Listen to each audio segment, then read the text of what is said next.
All right, let's jump right in. We're doing a deep dive on pets today. Cuts, okay. But here's the twist. We're using an IELTS podcast as our source material. Interesting. Yeah, so you might be thinking, hold on, what does a language test have to do with furry friends? Yeah, I can see that. But trust me on this podcast goes way deeper than you'd think. Like, it gets into why we love animals so much, Okay. how they impact our lives, and even some surprising cultural trends. Oh, cool. Yeah, we found some pretty fascinating stuff in there. Like, did you know exotic pets like iguanas and snakes are becoming more and more popular? Really? It's true. And then there's this whole debate about pets in apartments. You know, how to find that balance between people who love animals and folks who might be worried about, like, noise or allergies. Yeah, that's always a tough one. It is. And get this, the podcast even suggests that pets can teach us some pretty important life lessons. Interesting. Okay, I'm intrigued. So where do we start with this deep dive? Well, I think the hosts, Emma and James, nailed it right out of the gate with that classic question, do you like pets? Right. It's such a universal icebreaker. Exactly. Everyone's got an opinion on it, right? Definitely. And in this podcast, it sparks this whole conversation about why we're drawn to certain animals. Okay, makes sense. Like Emma, she's a total cat person. She's got this tabby named Luna, Uh, and she loves those, independent, cuddly cat vibes. oh, I get it. And James. James, he's all about dogs, especially his golden retriever, Max. Classic dog lover. Exactly. But the cool thing is, even though they have different preferences, they both agree that pets offer something deeper. Something beyond just being cute and fluffy. Right. There's got to be more to it than that. Totally. And that's what we're going to unpack, like what is it about pets that fulfills this need for connection and purpose? Yeah, because it's definitely a thing. It's like in a world that's constantly demanding our attention, Oh, tell me about it. pets offer this constant source of love and companionship. And I think that can be especially impactful for kids. Oh, absolutely. James actually makes a really strong case for how dogs especially can be incredible teachers. Oh, interesting. How so? Well, he talks about how growing up with Max, his golden retriever, taught his daughter, Emma, a ton about responsibility. Okay. Like, it wasn't just about playing fetch, it was about sticking to a feeding schedule, making sure Max got enough exercise. Right, like actually taking care of another being. Yeah.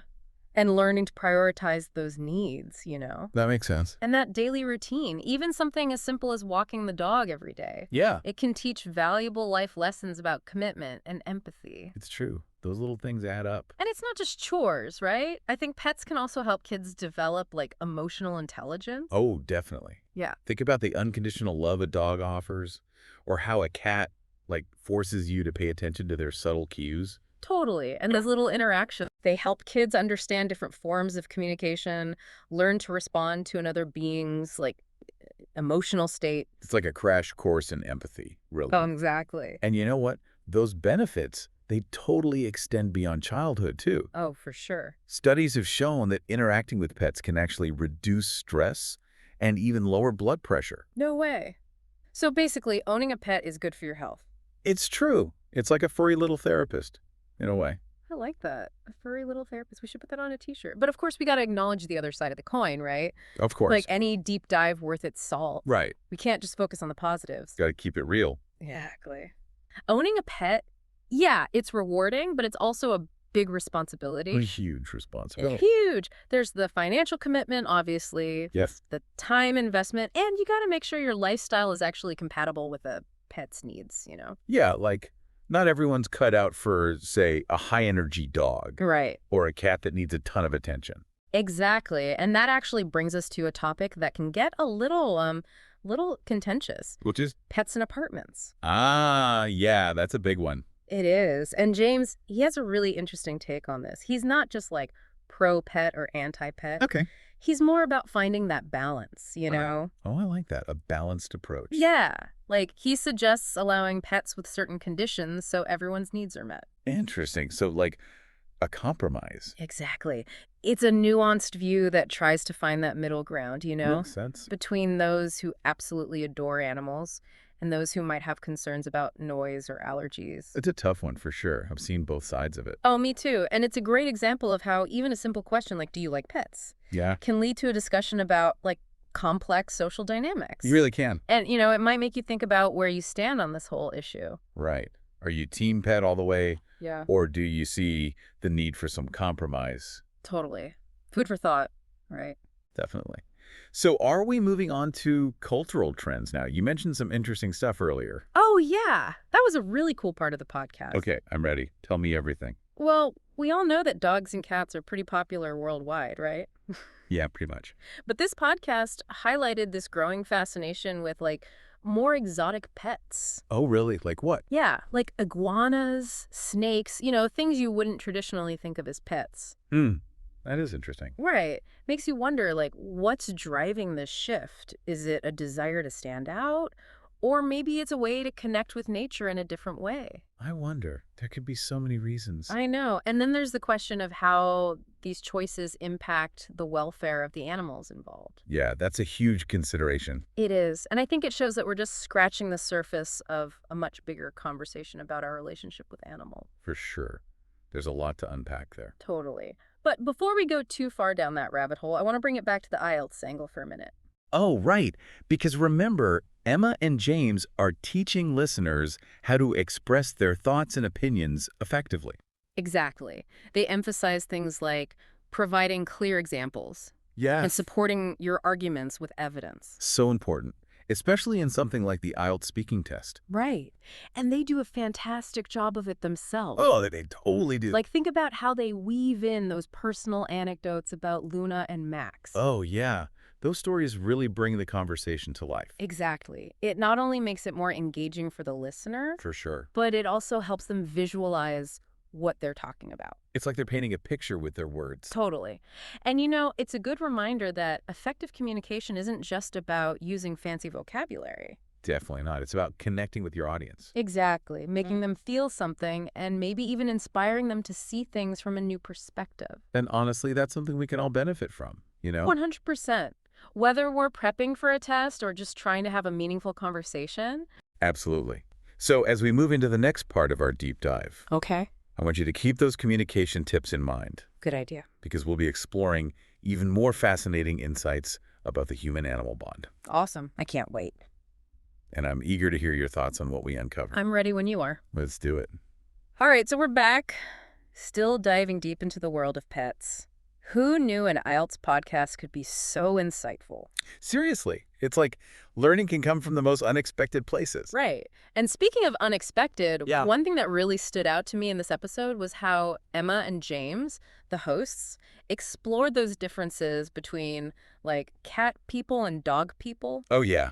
That's always a fun one. It is. Emma with her tabby, Luna. Yeah. She totally embodies that cat lover vibe. Independent. Yes. Yeah, Appreciates those quiet moments of affection, a little bit quirky. totally. And then there's James. Oh, James. He's all about Max, his golden retriever, the Yeah. epitome of loyalty and enthusiasm. The classic dog person. Exactly. But what's cool is beyond those surface level stereotypes, they touch on something really important.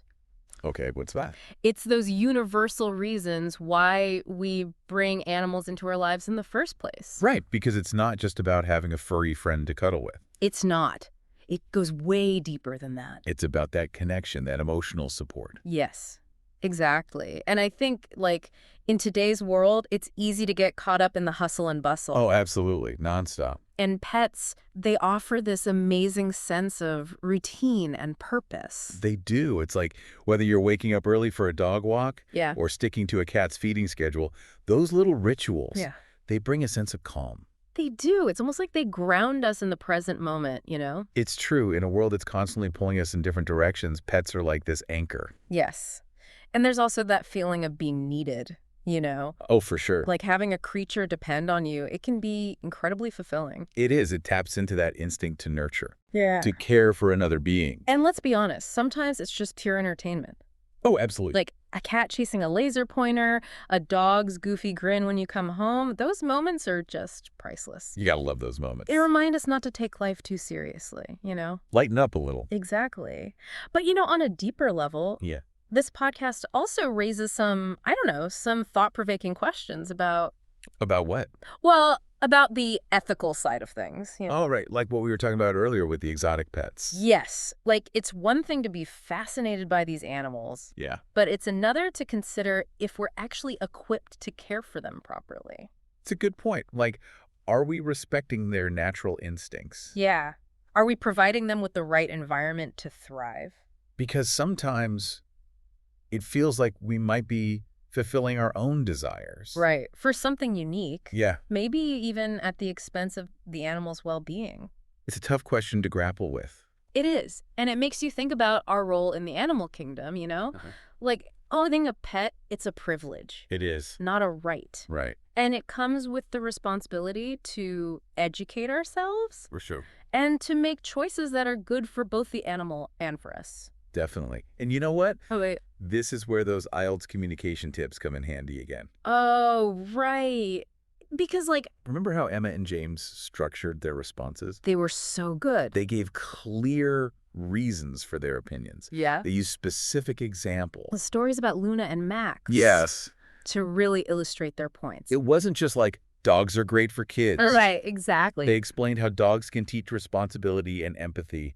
And they backed it up with personal anecdotes. Exactly. So it's like, Yeah. as we continue exploring all this, Mm-hmm. I want you to think about how those communication strategies can Yeah. apply to your own life, No, totally. Like, it's not just about IELTS. It's not. It's about any time you want to share your perspective. Right. Whether you're advocating for something you believe in Yeah. or just having a meaningful conversation. Exactly. Being able to express yourself clearly and persuasively, that's a skill. It's a superpower. It is. And who knows, maybe this deep dive will inspire you to, I don't know, To what? to brush up on your own language skills Oh, interesting. or explore different ways to communicate more effectively. I like that. But okay, before we get too sidetracked, Right. let's dive back into the pet world. We've got one more part of this deep dive to explore. Okay. And I have a feeling Yeah. it's going to leave you with some thought-provoking questions to ponder. Ooh, I like the sound of that.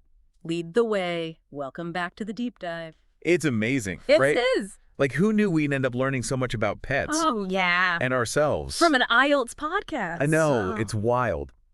But I think one of the biggest takeaways for me has been those communication tips from Emma and James. Oh, for sure. They're like, They really highlighted the power of storytelling, and how using those specific examples, Those anecdotes. yes, Yeah. can make your message so much more engaging. And persuasive. Exactly. It's like they're giving us this secret weapon Yeah. for everyday conversations. Yeah.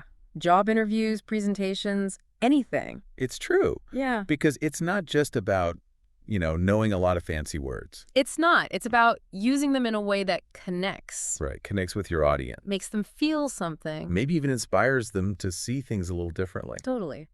But okay, before we wrap things up, Yeah. I wanted to circle back to something you mentioned earlier. Oh, what's that? That whole idea of learning coming from unexpected places. Ah, yes. That's one of my favorite things to talk about. I can tell. Because, we often think of learning as this thing that happens in a classroom. Yeah, textbooks. Exactly. But the truth is, Yeah, it can happen anywhere, anytime. like with this IELTS podcast. Right. Who would have thought? It's meant to help people prep for a language test. But it's also packed with all these insights. Life lessons. Exactly. So it's a reminder to stay curious, Yeah. keep an open mind, Oh, I like that. and never underestimate the power of a good conversation. It's true. You never know what you might discover. Exactly. So as we come to the end of our deep dive, Okay. I wanted to leave you with a question to ponder. Ooh, I love a good question. I know you do. Okay, so remember how we were talking about all those different pet preferences? Yeah, cats, dogs, exotic animals, the whole shebang. Right. So here's the question. If you could have any pet in the world, Okay. regardless of practicality, what would it be and why? Ooh, that's a tough one. It is. And would you go for a loyal dog? An independent cat? Or maybe something totally out there, like a talking parrot. A miniature dragon? Now you're talking. I know. But whatever your answer, Yeah? I want you to really dig into the why behind it. Yes. Because it's not just about the pet itself. It's not. It's about what that choice says about you. Like, what qualities do you value in an animal companion? Mm-hmm. What do you seek in a relationship? It's a little window into your personality. So there you have it, a deep dive into the world of pets. Who knew it would be so thought-provoking? I know, right? We went from, do you like pets? To the meaning of life. Just kidding. Almost. But seriously, we explored why we love animals The impact they have on us. and even picked up some sweet communication tips along the way. So much good stuff. We hope this episode got you thinking Challenge some assumptions. and maybe even inspired you to see the world a little differently. Because remember, learning is an adventure. Keep exploring, keep asking questions, and never stop diving deep.